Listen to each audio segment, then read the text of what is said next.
Hermano, que el Señor te bendiga. Estamos en la semana 123 de esta extraordinaria serie como lo hizo el Señor, y convencido estoy que si el Señor nos ha traído aquí es porque nos quiere llevar mucho más allá.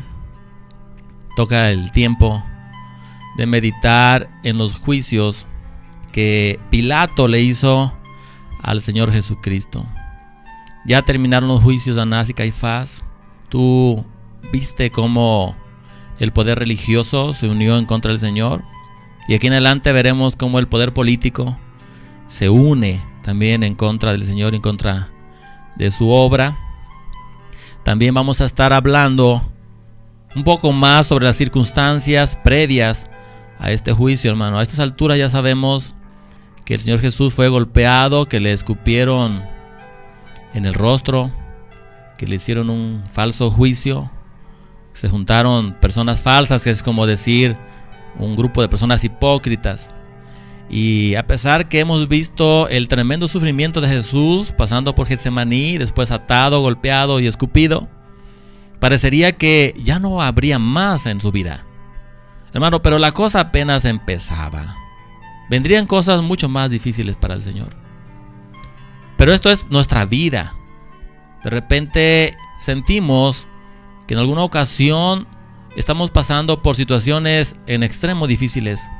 Pensamos que no soportamos más, pero es solamente el inicio, hermano. Vienen cosas mucho más complicadas para nosotros. Nos toca enfrentar todavía a los peores. ¿Cómo le hizo el Señor? Testificó la verdad. Primera parte, ven conmigo por favor. Juan capítulo 18. Del 28 al 40. Juan 18. Del 28 al 40. Mira lo que dice esta porción de la escritura. Iniciamos ahora con los juicios políticos que le hicieron a nuestro Señor Jesucristo. La escritura dice así: luego los judíos llevaron a Jesús a la casa de Caifás, al palacio del gobernador romano. Como ya amanecía, los judíos no entraron en el palacio, pues de hacerlo se contaminarían ritualmente y no podrían comer la Pascua. Mira la religiosidad, hermano. Así que Pilato salió a interrogarlos. ¿De qué delito acusan a este hombre? Si no fuera un malhechor, respondieron, no te lo habríamos entregado. Pues llévenselo ustedes y júzguenlo según su propia ley, les dijo Pilato. Nosotros no tenemos ninguna autoridad para ejecutar a nadie, objetaron los judíos. Quiero que notes en el verso 31 que los religiosos no tienen autoridad, hermano. 32. Esto sucedió para que se cumpliera lo que Jesús había dicho, al indicar la clase de muerte que iba a sufrir. Pilato volvió a entrar en el palacio y llamó a Jesús. ¿Eres tú el rey de los judíos?, le preguntó. ¿Eso lo dices tú?, le respondió Jesús, ¿o es que otros te han hablado de mí? Hermano, ese versículo tenemos que entenderlo bien. Nosotros sabemos que Jesucristo es rey porque lo hemos vivido o porque hemos escuchado de otros. ¿Cómo se ha manifestado Dios a tu vida? 35. ¿Acaso soy un judío?, replicó Pilato. Han sido tu propio pueblo y los jefes de los sacerdotes los que te entregaron a mí. ¿Qué has hecho? Mi reino no es de este mundo, contestó Jesús. Si lo fuera, mis propios guardias pelearían para impedir que los judíos me arrestaran. Pero mi reino no es de este mundo. Así que eres rey, le dijo Pilato. Eres tú quien dice que soy rey. Yo para esto nací, para esto vine al mundo, para dar testimonio de la verdad. Todo el que está de parte de la verdad escucha mi voz. ¿Y qué es la verdad?, preguntó Pilato. Dicho esto, salió otra vez a ver a los judíos. Yo no encuentro que éste sea culpable de nada, declaró. Pero como ustedes tienen la costumbre de que le suelte a un preso durante la Pascua, ¿quieren que le suelte al rey de los judíos? No, no sueltes a este, suelta a Barrabás. Volvieron a gritar desaforadamente. Y Barrabás era un bandido. Hasta ahí, hermano. Este suceso, este evento que acabamos de leer, también lo narra el Evangelio de Mateo en el capítulo 27, hermano. Después estaremos meditando en esta porción de la Escritura. Y cronológicamente hablando, se da este suceso después de que el Señor fue negado por Pedro, inmediatamente después del ahorcamiento de Judas. Ahora, se da este suceso, hermano, después de que el sumo sacerdote Caifás rasgó sus vestiduras, tuvo ese arrebato. La saliva sobre el rostro del Señor Jesucristo sucedió después de que este hombre se arrebató e hizo una actuación como aborreciendo el pecado, ya lo predicamos, y declaró a Jesús como reo de muerte. Pero en realidad el que se estaba declarando como reo de muerte era el propio Caifás, porque estaba atentando en contra del dador de la vida. Mi hermano, te he predicado y te he enseñado que si nosotros no ejercemos la función para la cual fuimos llamados, vamos a padecer mucho, nos vamos a cansar, nos vamos a agobiar, pero sobre todo vamos a cometer tragedias propias y ajenas. Mira, al Señor le escupieron el rostro. La saliva salió de la boca de los religiosos y cayó sobre el rostro de piedad del Señor Jesús, como consecuencia de que el sumo sacerdote Caifás no estaba haciendo la función que le correspondía. Él estaba muy interesado en quedar bien con los demás, en los asuntos políticos. Él debía servir a Dios, hermano. Pero como estaba fuera de su actividad para la cual había sido puesto, entonces él condenó al Señor Jesús, y esto fue realmente trágico. O sea, Caifás no solamente pecó contra Jesús, sino que lo condenó. Lo religioso que nosotros tenemos condena al Señor y condena su obra. Te lo voy a poner en español. Lo religioso que nosotros tenemos escupe directamente en el rostro de Dios, y esto es trágico.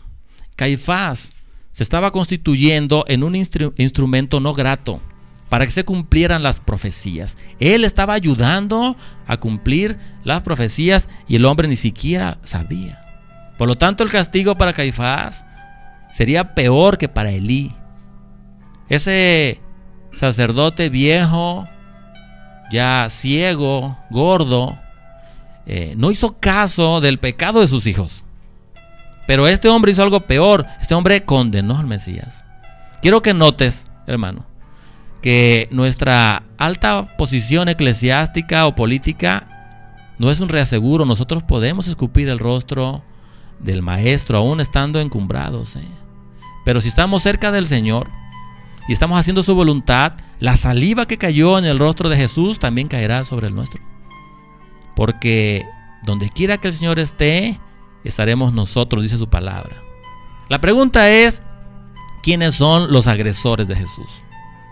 Porque en cuanto más conozco al Señor Jesús, hermano, más me escandalizo de mí mismo. Cuando veo de lo que soy capaz de hacer, cuando veo que las intenciones de mi corazón se convierten en un látigo que va en contra del cuerpo de Cristo, hermano. Cuando veo que mi boca se constituye en un cuchillo afilado, en un arma hiriente en contra del pueblo de Dios, en contra de los hermanos que yo amo, yo me escandalizo. Esos somos los cristianos mientras no hayamos rendido todo a Dios. Nuestra lengua hiere, nuestras actitudes son un látigo, hermano. Mi carácter me quiere robar las bendiciones de Dios y me quiere robar la paz que el Señor me quiere dar. Y cuando voy en lo íntimo y veo lo que realmente soy, yo me escandalizo. Al darme cuenta, hermano, que al hacer mi voluntad he escogido a un ladrón antes que al Señor Jesús. Muchas veces nosotros escogemos a nuestro Barrabás cuando hacemos nuestra propia voluntad. Cuando veo mi vileza, porque somos viles, es cuando más necesidad tengo de poner mi cuerpo en servidumbre. La Biblia, hermano, nos insta a que terminemos con lo carnal que hay en nosotros. Cuando está uno delante de Dios y es uno examinado ante los ojos de Dios, es uno desnudado delante de Dios, nos sentimos realmente pecadores. Pero hay gente, hermano, que nunca ha sentido ese escudriñar de Dios en su vida, y por lo tanto esas personas se sienten buenas. Mira lo que ocasiona la santidad de Dios en los corazones duros y en los corazones impuros de los religiosos. Tú lo puedes ver. La santidad de Dios provoca un odio asombroso del mundo hacia Dios y hacia todo lo que huele a Dios, hacia su pueblo y hacia su obra. Y a pesar que la Escritura dice que escupieron al Señor, eso no es motivo de vergüenza para Dios. En cuanto yo más veo que lo golpean, hermano, más rey lo miro. En cuanto más veo que lo escupen, más limpio y más hermoso lo veo, porque es su esencia. Cuando uno lee la Escritura en estos juicios tan tremendos que hicieron el Señor, salta a la vista, hermano, que la ternura de Dios contiende contra lo iracundo del corazón del hombre. El hombre no se deja amar por Dios. El hombre no se deja ayudar por Dios. Por eso el mundo está como está. Esto que sucedió, hermano, que estaban los religiosos haciéndole un juicio. Ante los ojos humanos, Jesús estaba siendo humillado. La Biblia dice que a él no lo humillaron, que él se humilló a él mismo. Pero ante los ojos humanos, Jesús estaba siendo humillado. ¿Sabes por qué? Porque él estaba cargando con el pecado de nosotros. Y el pecado humilla al ser humano. Satanás se goza cuando el pecado abunda, porque humilla a la creación de Dios. Por eso el Señor Jesús ante los ojos humanos se veía humillado. Y nosotros como cristianos deberíamos de dimensionar más lo que el pecado hizo sobre Jesús. Y cuando sabemos, hermano, y nos viene el entendimiento, no el conocimiento, sino el entendimiento de que era mi escoria la que estaba sobre Jesús, es cuando yo dimensiono un poco más lo que el pecado le hizo a Jesús y lo que el pecado sigue haciendo hoy en mi vida. Si ves que el pecado trata de humillar la obra de Dios, y nosotros como pueblo, con nuestro testimonio, debemos de exaltar la obra de Dios. El sumo sacerdote Caifás tuvo un arrebato. Él rasgó sus vestiduras. Fue una actitud como de determinación, pero no determinó seguir a Jesucristo. Y nosotros somos iguales. Nosotros somos exagerados para lo malo, pero no buscamos a Dios con desesperación. Yo quiero que tú veas, por favor, que el odio del mundo es muy ferviente, pero la búsqueda del cristiano es muy tibia. Hay una disparidad y hay una contradicción tremenda. Ahora mira, Jesús está delante de este líder político y yo veo a Jesús lleno de sabiduría, de mansedumbre, de santidad y de verdad. Nada más, hermano. Y Pilato no lo pudo ver. La Escritura dice que busquemos la sabiduría, que la procuremos, que la atesoremos, que la atemos a nuestro cuello. Lo dice en Proverbios 3:3. Y que la misericordia y la verdad se juntan. Escucha, para nosotros la misericordia y la verdad se juntan, pero yo veo que aquí se junta la sabiduría, la mansedumbre, la santidad y la verdad en un solo hombre, en Dios encarnado, en Jesucristo. Por eso él durante algunos juicios permanecía callado, porque estar callado es complicado, hermano. No es fácil callarse. Pero Jesús se callaba no porque estuviera acobardado, para nada. Él se callaba porque era humilde. Y cuando habló, como en este caso, habló con verdad. Por eso él testificó la verdad. Mi hermano, cuando uno habla es muy fácil vociferar, ¿verdad que sí? Quedarse callado es muy complicado. Y cuando empezamos a hablar, vociferamos y no hablamos verdad. Yo no te estoy diciendo que hables la verdad.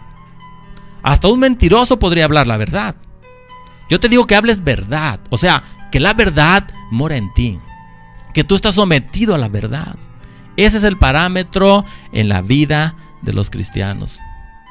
Mira, el reino de los cielos estaba aquí, pero el mundo no cree que el reino de los cielos se haya acercado.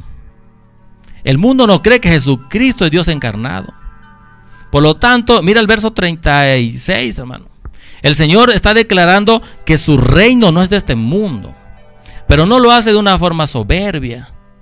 Y cuando nosotros declaramos que nuestro reino, al reino que pertenecemos, no es de este mundo, no es que estemos locos.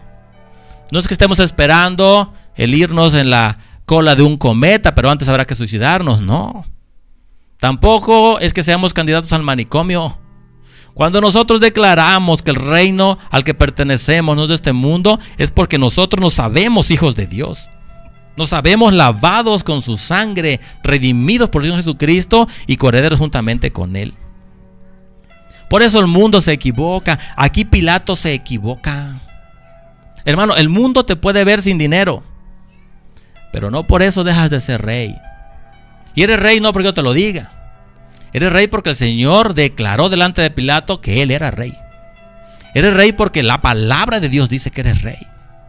El mundo puede verte como quiera. El mundo puede opinar lo que quiera. Aún te puede ver enfermo. Pero no por eso deja de ser sacerdote, porque aún en medio de toda tu vida compleja o de los males o enfermedades o problemas, hermano, tú puedes interceder a favor de los tuyos. Aquí Pilato se equivoca groseramente porque ve al Señor en debilidad humana. Nosotros pertenecemos a un reino que no es de este mundo. No importa que el mundo no nos crea. No importa que el mundo no crea que el reino de los cielos se acercó. Un día, hermano, ellos van a abrir muy grandes los ojos. El terror los va a invadir. Verán al que traspasaron, dice la Biblia. Y entre esos asombrados y horrorizados, hermano, estará el jefe de tu oficina. Ese que se señorea sobre ti de vez en cuando. Estarán tus compañeros de trabajo que se burlan y se mofan. Abrirán los ojos muy grandes, hermano, tus compañeros de clase. O tu maestro incrédulo que se cree sabio. Se van a horrorizar tus vecinos que hoy te consideran un loco, fanático, escandaloso. Ellos se llenarán de espanto, dice la Biblia, porque tendrán de frente la terrible majestad de Dios. Pero ya no va a haber tiempo para la reconciliación. Aquí está Jesús, el humilde, el santo, el sabio y el verdadero. Y este político estaba atentando contra todo eso que envolvía al Señor. Mira, Pilato no creyó, no tuvo esa visión de eternidad. ¿Sabe por qué, hermano? Porque la gente hoy buscan a su Cristo entre los lujos, en las iglesias lujosas, en la alabanza con excelsa, profesionalmente hablando. Pero el Señor no habita ahí. La Biblia dice que Él habita en el espíritu quebrantado y un corazón humilde. El Señor jamás desprecia. Pilato se equivocó, hermano, porque desde siempre Jesús fue humilde. Él no nació en una suave cama. Él nació en un duro pesebre. Él no murió en un hogar cálido, acompañado de sus seres queridos, de sus familiares. Él murió solo en la cruenta cruz. Por lo tanto, 1000 veces el pesebre, 1000 veces la cruz. Por eso el cristiano es bendecido. ¿Qué importa cómo el mundo te vea, hermano? Aquí está Jesús hablando con la verdad. Y cuando el mundo vea al Señor de gloria, y vean al que traspasaron, dirán justamente lo que dijo Pilato. Mira el verso 37. Pilato dijo, o sea que tú eres rey. Pero no lo van a decir en este tono, sino lo dirán en un tono escandaloso. La terrible majestad del Señor estará delante de sus ojos. Pero tú eres del mismo equipo del Señor. Pilato le preguntó que si era rey, hablando en lo humano, porque lo veía en debilidad humana. Pilato, hermano, mira si tenemos un Pilato entre nosotros o no. Él nunca imaginó que él en verdad fuera rey. Y jamás supuso que el Señor Jesús era menester que estuviera golpeado, que estuviera atado y escupido. Se tenía que cumplir las profecías, hermano. Pero te voy a decir por qué el Señor tenía que estar atado. Porque Él es rey. Y un rey auténtico y verdadero no puede gobernar sin tener el sentir de sus gobernados. Por eso la Biblia dice que Jesucristo es el sumo sacerdote que se compadece de tus debilidades y de las mías. Cuando el Señor te ve y sabe que te sientes atado, ¿te has sentido atado? Que no avanzas, que te sientes poca cosa, el Señor entiende tu sentir, porque Él estuvo atado. No estoy diciendo que le agrade, no estoy diciendo que esté de acuerdo contigo, pero Él se compadece de tu debilidad. Él es rey porque Él sintió lo mismo que un día iban a sentir sus gobernados. Esta palabra es para nosotros. Y estando en esa debilidad, hermano, Pilato no vio, Fíjate, la verdad gloriosa del glorioso Cristo. Por eso él le pregunta, ¿en verdad eres rey? Hermano, nosotros muchas veces manifestamos ese Pilato que tenemos dentro. Pero Jesucristo es Dios. Jesús es Cristo encarnado. Por lo tanto, Jesús es la verdad encarnada. En Jesús estaba la vida del Padre, por lo tanto, Jesucristo es la vida. Jesús nos lleva a la presencia del Señor Jehová, Dios Todopoderoso, por lo tanto, Jesús es el camino. Ahora, la verdad se fue, Jesucristo se fue. Pero Él no nos dejó huérfanos, Él envió el Espíritu de verdad, el Espíritu Santo.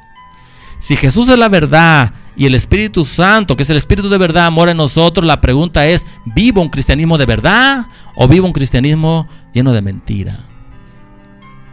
La verdad, hermano, es una característica del reino de los cielos. Nosotros debemos tener el conocimiento de lo que es la verdad, el entendimiento y reflejar esa verdad. Si nosotros no tenemos esas tres cosas, nosotros no pertenecemos al reino de los cielos. Hoy quiero que te goces delante de tu Señor, que estaba atado para que Él pudiera sentir lo que tú sientes, para que Él se pudiera compadecer de lo mismo, de los males que a ti te aquejan. Yo veo al Señor que en Él se junta todo, hermano. Pero este hombre, Pilato, no pudo ver la majestad que embestía al Señor por su atuendo, por un atuendo humilde. El mundo no sabe lo que tú eres en Cristo. No saben que eres rey, no saben que eres sacerdote, porque te ven en debilidad, a veces con carencias económicas o a veces enfermo. Pero tú eres rey y sacerdote porque el Señor lo dijo, porque su palabra lo dice. Este hombre condenó al Señor. Te hablaré ampliamente qué sucedió en el corazón de Pilato, qué sucedió alrededor de este juicio. Pero yo quiero que como pueblo te goces, porque el Señor Jesús fue atado para entenderte, hermano. No para solaparte, no para alabarte, pero sí para entenderte cuando te sientes atado. Me gozo porque en Él no solamente se juntó la sabiduría y la verdad, sino la sabiduría, la verdad, la mansedumbre y la santidad. ¿Tú qué me dices? ¿Jesús es rey porque lo has vivido? ¿O dices que Jesús es rey porque alguien más lo ha dicho? O sea, ¿cuál es tu testimonio como cristiano? ¿Vives sometido a la verdad? ¿Tú también testificas la verdad? ¿O no lo haces delante del Pilato que te rodea y que vive dentro de ti? ¿Quieres orar conmigo?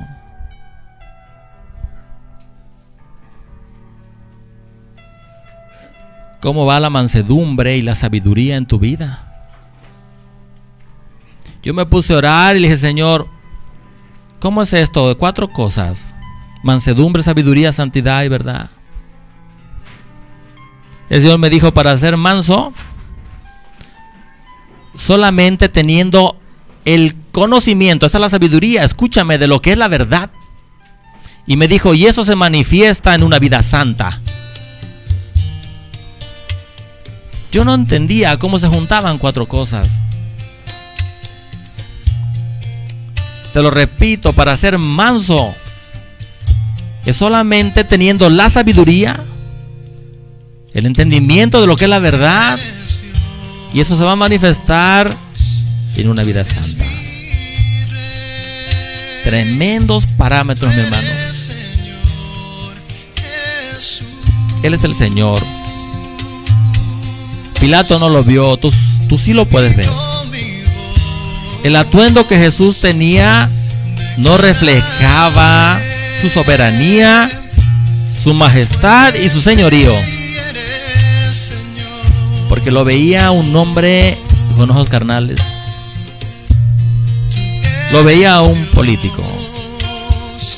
Tampoco vieron la mansedumbre, la sabiduría, la santidad ni la verdad los líderes religiosos.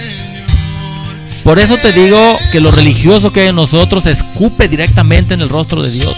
Como cuántas veces habremos escupido al Señor. Como cuántas veces. Señor, gracias por tu palabra.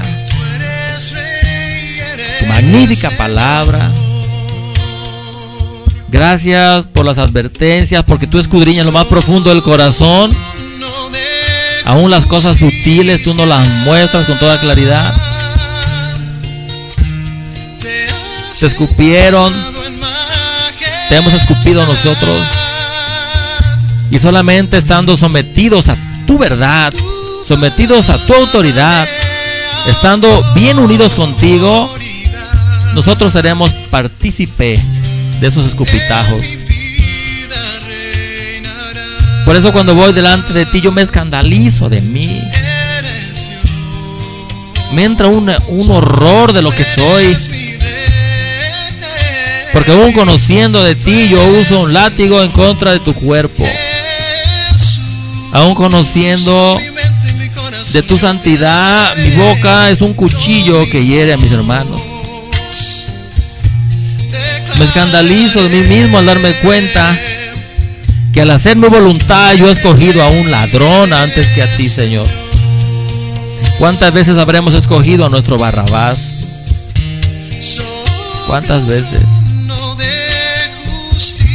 Gracias por tu palabra, Señor. Gracias por dejarte atar, por dejarte golpear y por dejarte escupir. Y entre más te golpeaban, más rey te veías. Y entre más te escupían, más limpio te veías y más hermoso te veías. Tú eres Jesús, mi Dios hermoso. Tú eres mi hermoso Jesucristo. Cargaste con mi escoria sobre ti, por eso el mundo te veía humillado. Porque verdaderamente el pecado humilla al ser humano. Gracias por tu palabra, Señor. Qué difícil es quedarse callado. Y cuando hablamos, qué fácil es vociferar. Porque no estamos sometidos a la verdad. Gracias, Señor. Y pese a todo, nos podemos gozar porque el reino al que pertenecemos no es de este mundo. Hoy nos sabemos hijos de Dios, lavados con tu preciosa sangre, coherederos juntamente con Cristo. ¿Qué importa cómo el mundo nos vea? ¿Qué importa cómo el mundo nos juzgue? Reyes y sacerdotes para siempre, según el orden de Melquisedec. Gracias por lo que nos has dado, Señor. Somos bendecidos. Un día el mundo abrirá grandes los ojos y verán al que traspasaron, y habrá gran terror delante de ellos. No habrá tiempo para la reconciliación. No habrá oportunidad de deshacer todo lo perverso que han hecho. La terrible majestad tuya estará delante de ellos. No habrá tiempo para nada. La desgracia estará sobre ellos. Todo habrá acabado para ellos, pero todo habrá empezado para nosotros. Gracias, Señor. Mi alma te alaba. Hoy mora dentro de nosotros el Espíritu de verdad. Por lo tanto, nuestro cristianismo debe ser de verdad. Hay tanto cristiano de mentiras, Señor. Yo quiero ver la verdad gloriosa del glorioso Cristo. Espíritu Santo de Dios, enséñanos lo que es vivir bajo la verdad. Con el conocimiento de esa verdad, con el entendimiento de esa verdad, reflejando esa verdad. Hermano, ora al Señor y el Espíritu Santo, hazme entender esto. Porque Jesucristo testificó la verdad delante de Pilato. Yo quiero testificar la verdad delante del mundo.